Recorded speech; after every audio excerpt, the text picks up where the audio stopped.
Le grand rassemblement d'hier à Midan el-Tahrir doit être lu dans la suite de ce qui a été tenté mercredi et jeudi, c'est-à-dire avant.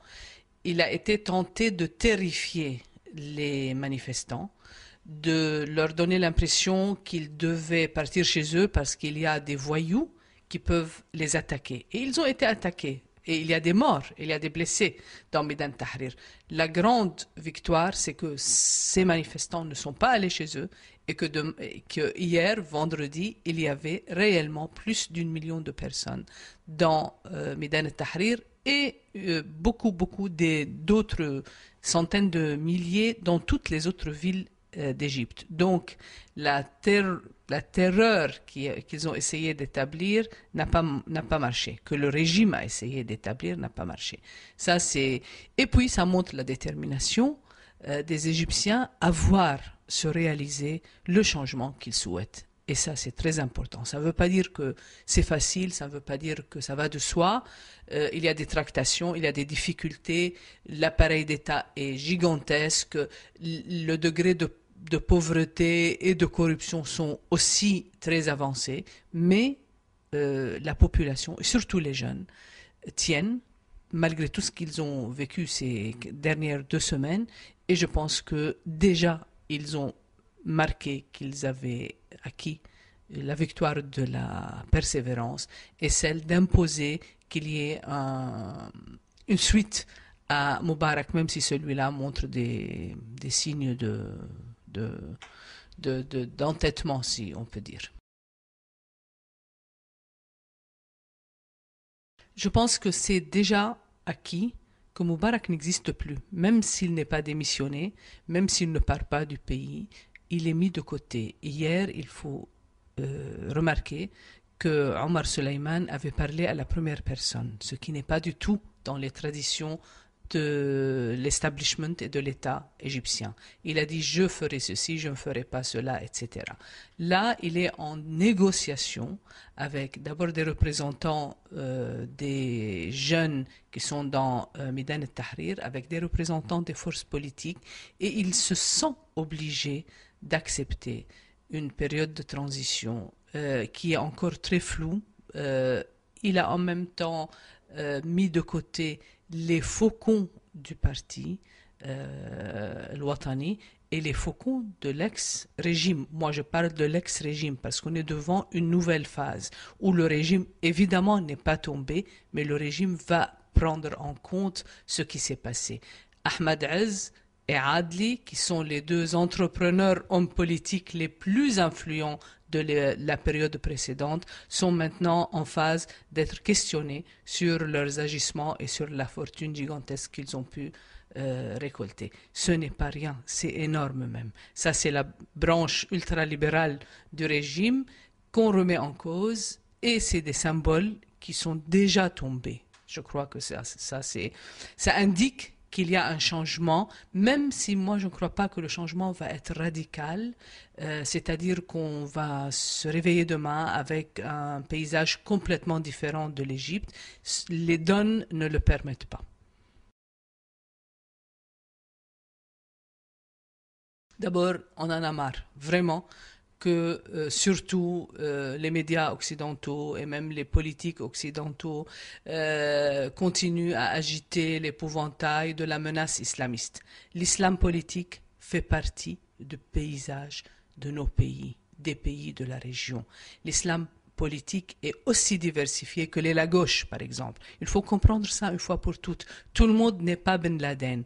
Il y a des formations politiques qui se basent sur l'islam, qui sont complètement dans la démarche démocratique. Ghannouchi l'a dit en rentrant en Tunisie, il l'a redit, je crois que les frères musulmans égyptiens ne sont pas du tout dans une approche,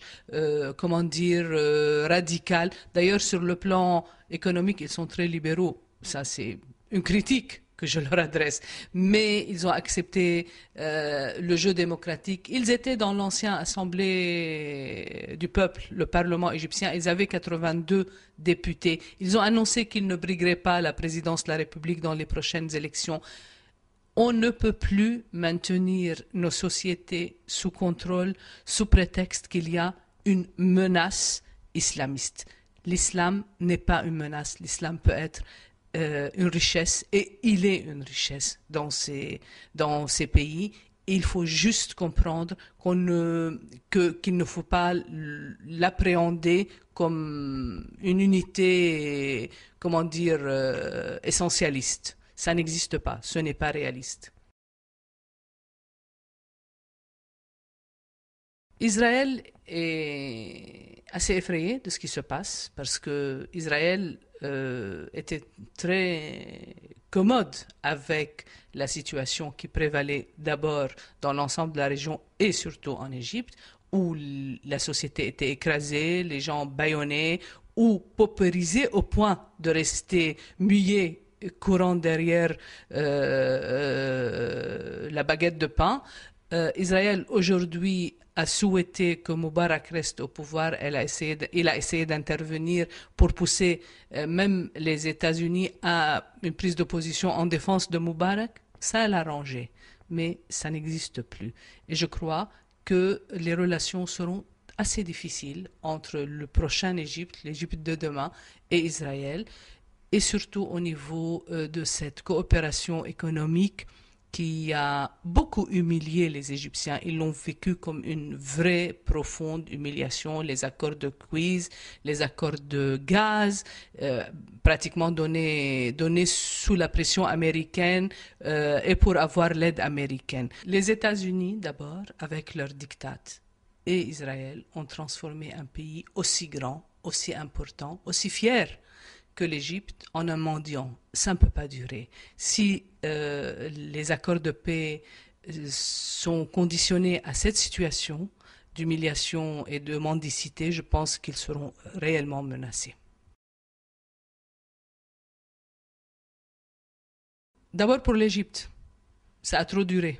3 décennies, et avant ces 3 décennies, il y avait Sadat, ça a trop duré. Ça ne pouvait pas durer plus que ça. C'est une accumulation qui a conduit à cette explosion. Et je crois que comme l'exemple tunisien a inspiré la région dans sa totalité, depuis l'Algérie jusqu'au Golfe, l'exemple égyptien inspire encore plus, évidemment, parce que l'Égypte est centrale dans la région, toutes les sociétés de cette région, tous les peuples, et surtout leur envoie le message suivant, même paupérisé au point où en est le peuple égyptien, où 40% vivent à moins de 2 dollars par jour, où 11 millions vivent dans des bidonvilles démunis autour du Caire. Malgré tout cela, malgré la répression, malgré la corruption qui a laminé surtout les élites et qui a laminé aussi l'armée en la transformant en un grand entrepreneur, malgré tout cela, on peut. C'est-à-dire, c'est le message d'espoir et de la capacité à changer la situation qui est le message principal qui sort de la révolution tunisienne et de la révolte égyptienne. Je crois que c'est un point central parce que les régimes en place ont travaillé durant toutes les décennies précédentes à intérioriser dans la tête des sociétés que ce qui existe est définitif, que c'est leur destin, qu'il faut qu'ils s'y soumettent. Si on commence à intérioriser un autre message, celui de la capacité à changer, je pense que le changement viendra sûrement et avec lui la démocratie.